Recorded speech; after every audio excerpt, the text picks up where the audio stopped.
और जनरल राकेश शर्मा जी हमारे प्रदेश के प्रवक्ता। सीधे तौर पे अब मैं अभिजीत जी से दरख्वास्त करूंगा कि वो आगे प्रेस को संबोधित करें। अभिजीत जी।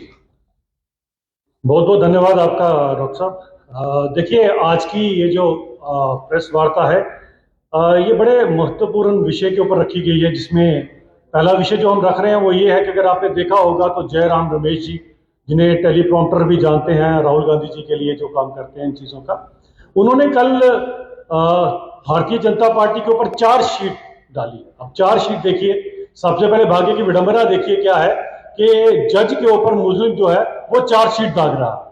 तो ये आप देखिए किस तरह से सृष्टि के नियम को उल्टा करने की कोशिश की है। लेकिन जज जो अपना फैसला आज सुनाएगा, और ये कन्विक्टेड है सभी के सभी कांग्रेस वाले, उन सब चीजों का एक एक करके सभी बिंदुओं के ऊपर मैं आज कांग्रेस के जो पर्दाफाश आपके सामने करना चाह रहा हूं।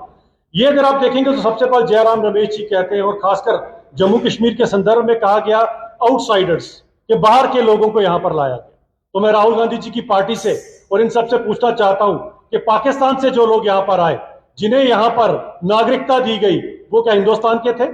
पाकिस्तान वालों को आप यहां का समझ सकते हो, लेकिन हमारे देश के लोग, हमारे जम्मू कश्मीर के लोग, और खासकर हमारी बच्चियां जब जम्मू कश्मीर से बाहर जाकर अगर शादी करती थी तो यहाँ की नागरिकता खत्म हो जाया करती थी। तो कम से कम राहुल गांधी जी और उनकी पार्टी में ये डिफाइन करते कि आउटसाइडर कौन है, पाकिस्तानी कौन है और हिंदुस्तानी कौन है। इसका जरा हमें जयराम रमेश जी इसका जवाब जरूर करें, और उसके अंदर ये कन्विक्टेड है सबके सब। लैंड्स की बात करते हैं, लैंड स्कैम की बात करते हैं। कौन सी पार्टी लैंड स्कैम की बात करती है? रोशनी स्कैम के अंदर पूरे जम्मू कश्मीर की धरती का इन्होंने जो हाल किया, और जिस तरह से इन्होंने बेचा कोड़ियों के भाव पर, रोने पोने गांवों पर अपने ही रिश्तेदारों को, रोशनी स्कैम। और उस रोशनी स्कैम का अगर आपको याद होगा, जिस रोशनी की दृष्टि से वो किया गया था, उसमें रोशनी केवल चंद नेशनल कॉन्फ्रेंस और कांग्रेस के लीडरों के घर तक पहुंची। आम आदमी को कभी वो रोशनी नजर नहीं आई। अगर ये इलेक्ट्रिसिटी की बात करते हैं तो मैं आज आपको बताना चाहता हूं, आंकड़ों के साथ बताऊंगा इन सब चीजों को, कि जम्मू कश्मीर दुर्भाग्य से एक ऐसी जगह रही है कि जब से सृष्टि बनी है पहली बार बहुत सारे गांव हैं जिन्होंने बिजली देखी। और वो गांव जो है कोई कश्मीर में, कुछ जम्मू में, जिसमें कुंडिया, पटरो, कुपवाड़ा के गांव है, केलर, शोपियां का, इसके अलावा टांटा डोडा का जो है, धनोड़, कनोट, डाकी कोट, नद कोट, मोहम्मद कोट, इस तरह के खोड़, बरसां, गुलाबगढ़ के कई सारे गांव हैं जिन्होंने आजादी के बाद और रादर सृष्टि बनने के बाद पहली बारी बिजली देखी है। तो इलेक्ट्रिसिटी की बात ये लोग उसके अंदर कर रहे हैं। डेली वेजर का इनको अचानक से ही बड़ा ज्यादा दुख होना शुरू हो गया। ये डेली वेजर वही है जिन्हें 20 साल तक नेशनल कॉन्फ्रेंस और कांग्रेस ने 500 रुपए के मासिक वेतन के ऊपर उनका खून चूसने का काम किया था। 50 रुपए की दवाई लेने के लिए पैसे नहीं होते थे डेली वेजर के, जिनका आज प्रॉमिस किया गया है कि भारतीय जनता पार्टी की सरकार बनते ही उनको सबको पक्का रेगुलराइज किया जाएगा। अब करप्शन की बात देखिए, और करप्शन आप सोचिए कौन सी पार्टी करप्शन की बात कर रही है, जिस पार्टी के प्रेसिडेंट और पार्टी के युवराज खुद नेशनल केस के ऊपर, जमानत के ऊपर घूम रहे हो, ऐसी पार्टी करप्शन की बात करेगी?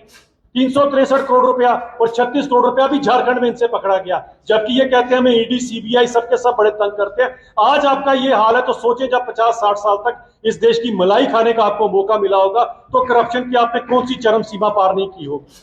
और उसके बाद आता है स्कैम की बात करते हैं, रिक्रूटमेंट के स्कैम की बात। मुझे जरा एक बात बता दें जयराम रमेश जी, स्कैम किसे कहा जाता है? स्कैम उसे कहा जाता है जो स्कैम हो जाता है, उसे स्कैम कहा जाता है। जब स्कैम को रोक लिया जाए, रिक्रूटमेंट को रोक लिया जाए, तो उसको स्कैम नहीं कहा जाता। अरे आप बताएं, 2.5 लाख की बैकडोर अपॉइंटमेंट का आज तक आपने जवाब दिया है? ये नेशनल कॉन्फ्रेंस और कांग्रेस वाले बताएं कि कई ऐसे पुराने लोग हैं, कई ऐसे ऑफिसर्स आज हैं जिनके ऑर्डर्स भी जो है विल्स फ्लैग और गोल्ड फ्लैग की डिब्बी के ऊपर किए गए थे, आज भी वो लगे हुए उनके अपॉइंटमेंट लेटर्स के साथ। उसका जवाब इनके पास है। 2.5 लाख की बैकडोर अपॉइंटमेंट का इनके पास हिसाब किताब है। इन्हीं के इंडिया गठबंधन की एक पार्टी है जिसके मामा के भांजा जी ने रातों रात केएस ऑफिसर बन गए और उसके बाद नीचे उतार दिए गए, कभी केएस का पेपर ही नहीं दिया उन्हें आज तक। तो ये बात जब बात करती है यहाँ पर स्कैम्स की, तो इनको अपना जरा गिरेबान झांक के देख लेना चाहिए। और सबसे बड़ी बात आती है, नौकरी किसे कहा जाता है? 500 रुपए की नौकरी को नौकरी कहेंगे, या 34,000, 18,000 और बाकी हजारों नौकरियां जो अब दी गई हैं, जिसमें पूरा वेतन तो दिया गया, जिसमें खुद का पेट भी पले और परिवार का पेट भी पले। ये तो छलावे वाली बात करते हैं, जिसका डाटा लेके आप लोगों को गुमराह करने की कोशिश कर रहे हैं। ये 500-500 रुपए पे आपने 20-20 साल इनसे नौकरी कराई है, तो कम से कम इस तरह का लोगों की बात ना करें। अब इंडस्ट्रीज के ऊपर भी जयराम रमेश जी को फिर से बड़ी दिक्कत होना शुरू हो गई। तो मैं बताना चाहता हूं नेशनल कॉन्फ्रेंस और कांग्रेस को कि सबसे पहले जम्मू कश्मीर की इस धरती ने अगर इंडस्ट्रियलाइजेशन देखी थी तो माननीय उस समय अटल बिहारी वाजपेयी जी हुआ करते थे प्रधानमंत्री। उसके बाद अब पिछले 5-10 साल से यहाँ पर जो इंडस्ट्रीज का नया पैकेज आया, जिसके कारण ये पूरे का पूरा डाटा अवेलेबल है। अगर आप चाहते हैं तो सारा डाटा आपको दिया जाएगा कि करोड़ों के हिसाब से जो यहाँ पर इन्वेस्टमेंट आई है और कई हजारों के हिसाब से जो एम्प्लॉयमेंट जनरेट की गई है, और ये डाटा सारे का सारा डिस्ट्रिक्ट वाइज डाटा है कि किस डिस्ट्रिक्ट में इंडस्ट्रीज आई और कितनी उसके अंदर एम्प्लॉयमेंट दी गई। ये तो सिर्फ बात करते हैं। और इंडस्ट्रीज की बात अगर आपको याद होगा, इनके टाइम पर भी इंडस्ट्री होती थी। जम्मू कश्मीर इंडस्ट्रीज का नाम सुना होगा, जिसमें बड़ी बड़ी आपके यहाँ पर एक हुआ करता था, रेशम घर की फैक्ट्री हुआ करती थी, इस तरह से रोजन टर्पेंटाइन की फैक्ट्रियां हुआ करती थी, विल्लो फैक्ट्रियां हुआ करती थी। कहां की वो सारी की सारी फैक्ट्रियां? कभी किसी ने फारूक साहब, उमर साहब से पूछा या जयराम रमेश जी से या राहुल गांधी से पूछा वो इंडस्ट्रीज कहां लुप्त हो गई? उन इंडस्ट्रीज के नाम पर जो आपने घपले किए, इंडस्ट्रीज ही खत्म कर दी, जम्मू कश्मीर इंडस्ट्रीज का नाम ही खत्म कर दिया, उसका आज तक किसी ने क्लैरिफिकेशन दिया किसी को? ऐसे ही अगर आपको याद होगा तो कश्मीर के अंदर एचएमटी हुआ करती थी, जिसके अंदर लाखों लोगों, हजारों लोगों को नौकरी दी गई थी, वो आज कहां लुप्त हो गई? कभी जवाब दिया फारूक साहब ने या उमर साहब ने इस चीज का? तो इंडस्ट्रियलाइजेशन की जब ये बात करते हैं तो इनके कच्चे चिट्ठे पूरे के पूरे जम्मू कश्मीर के लोग जानते हैं। एजुकेशन के सेक्टर के अंदर जो पिछले इन चीजों के अंदर जो रिफॉर्मेशन लाई गई, उन्होंने तो कभी सोचा भी नहीं होगा कि इस तरह की एजुकेशन भी जम्मू कश्मीर में आ सकती है। यहाँ पर जितनी सारी लेबोरेटरी है और कितने सारे यहाँ पर नए काम किए गए सबके ऊपर। और अभी इन्होंने जो बात की है, खासकर टैक्स की बात करते हैं, तो टैक्स की बात में मैं बताना चाहता हूं कि जम्मू कश्मीर के लोग आपकी वजह से दोहरा टैक्स दिया करते थे। सीएसटी अलग लगता था, लोकल टैक्स अलग लगा करता था, और डबल टैक्स के बाद जब लखनपुर के अंदर चीज एंटर करती थी तो उसकी कीमतें कितनी बढ़ जाया करती थी। आज वन नेशन वन टैक्स के चलते जयराम रमेश जी, जीएसटी लगा हुआ है, वो जो पुराना टैक्स था वो खत्म हो चुका, लोगों को इससे काफी हद तक राहत मिली है। तो टैक्स की बात भी जो कर रहे हैं सरासर झूठ, और ये सबके सब कन्विक्टेड है, ये सबके सब जो मुजरिम है कन्विक्टेड है। उसी की बात मैं आपके साथ विद डाटा यहां पर लेकर आया हूं। यही बात आती है, एम्प्लॉयमेंट की बात आती है। 8 लाख से ज्यादा लोगों ने अपने व्यवसाय शुरू किए, इस हिसाब से कई सारे गुना यहाँ पर लोगों को अपने व्यवसाय मिले, उसके ऊपर इनका कुछ भी कहना आपके सामने नहीं है। तो मुझे लगता है, और उसके बाद बात करते हैं क्राइम अगेंस्ट वुमेन। ये भी जयराम रमेश जी एक झूठा आंकड़ा दे रहे हैं। क्राइम अगेंस्ट वुमेन जो 2021, 22, 23 में जिस तरह से आहिस्ता आहिस्ता घट रहा है, इन्होंने जो आपके सामने एक फॉल्स डाटा पेश किया, जिसके अंदर ये कहते हैं 3700 के 2021 का डाटा है, उसके बाद 66% से इंक्रीज हो गया। एग्जैक्ट डाटा विद प्रूफ हमारे पास अवेलेबल है। 2021 में 3009 का ये डाटा था, जो कम होकर 2021 में 3009 का था, जो कम होकर 2022 में 2600 के ऊपर पहुंचा, और अब 2023 में पिछले साल 2373, यानी कि क्राइम अगेंस्ट वुमेन दिन बर दिन कम हो रहा है। और जयराम जी रमेश जी कह रहे हैं कि ये बढ़ गया है। तो ये सब की सब बातें जब आपको पता लगती है, और झूठ पे झूठ जब कांग्रेस बोलती है, और इतनी बड़ी पॉलिटिकल पार्टी को जो बड़ी जिम्मेदारी के साथ अपनी बात करती है और डाटा के साथ आती है, जयराम रमेश जी को मैं चैलेंज करता हूं, आप भी डाटा लेकर आए, क्यों लोगों को बरगलाने लगे हैं? और राहुल गांधी जी ने अभी जो अपनी मोहब्बत की दुकान यहां पर लेकर आए थे, उन्होंने कम से कम जिस जगह पर थे उससे थोड़ी ही दूर पर किश्तवाड़ था। 2013 क्या राहुल गांधी जी भूल गए? उनकी मोहब्बत की दुकान के नीचे कितने कब्रिस्तान बने, उसके नीचे कितने लोगों की दुकानें जलाई गई? राहुल गांधी जी ने उसका आंकड़ा लिया।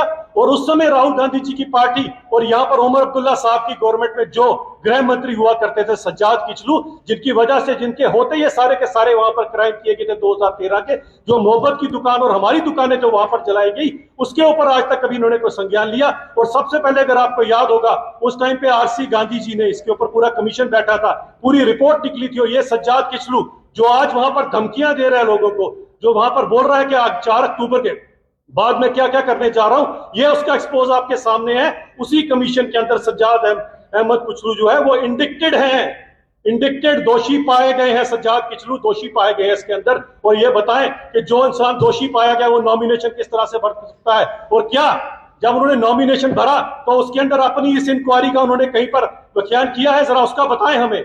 और आज तक उनको अगर सजा नहीं हुई तो कारण क्या था? इसके अंदर कुछ ऑफिसर्स के ऊपर भी लेवल, लेकिन ऑफिसर बेचारा क्या करेगा जब ऊपर जो आजकल उमर साहब कहते हैं बेचार बादशाह, बेताज बादशाह तो आप थे, आप चीफ मिनिस्टर थे, सज्जाद किचलू आपका होम मिनिस्टर था। आपने क्यों इंक्वायरी के बाद भी सजा नहीं दी उमर साहब? तो बेचार बादशाह कौन है, आप हैं या जिनका नाम अभी ले रहे हैं, जिन्हें प्रेसिडेंट ने यहां पर लाया है? तो उमर साहब इसका जवाब दे और सज्जाद किचलू इसका जवाब दे कि ये इंक्वायरी के अंदर आप दोषी पाए गए हो, वो मासूम लोगों की जो दुकानें की वहां पर जो उसका सज्जाद किचलू दोषी है, उस सज्जाद किचलू को क्या सजा नहीं होनी चाहिए? और अगर ये बेचार बादशाह उस समय उसको बचा रहा था तो क्यों बचा रहा था? इसके अंदर मैं यहां से फील करता हूं कि उसका जो नॉमिनेशन है वो खारिज कर देना चाहिए इसी के ऊपर। कि किस तरह से क्रिमिनल जो है वो हमारे यहाँ पर चुनाव लड़ सकता है। इसका जरा जवाब जो है वो जरा उमर साहब दे दे, जो आप दो जगह से चुनाव लड़ रहे हैं, जिनको खुद पे भरोसा नहीं है कहां से जीतेंगे कहां से नहीं जीतेंगे। इसका जवाब हमें चाहिए सबसे पहले, और हमारे लोगों को डराना धमकाना बंद करें। डरने वालों में से हम नहीं है, हमें पता है जो जुल्म सितम हमने सहे हैं जब आप यहाँ पर बेताज बादशाह बनके चीफ मिनिस्टर थे और सज्जाद किशोर जैसे आपके गृह मंत्री हुआ करते थे। इसका एक एक चीज का हिसाब किताब भारतीय जनता पार्टी जैसे ही चुनाव खत्म होगा और सरकार बनेगी, आपसे एक एक चीज का, एक एक दुकान का, और वो एक एक इंसान जिसने अपने प्राण गंवाए हैं उसका जवाब और हिसाब किताब लिया जाएगा। सज्जाद किशोर, याद रखना मेरी बात। अब आपके कोई सवाल है तो बताइए।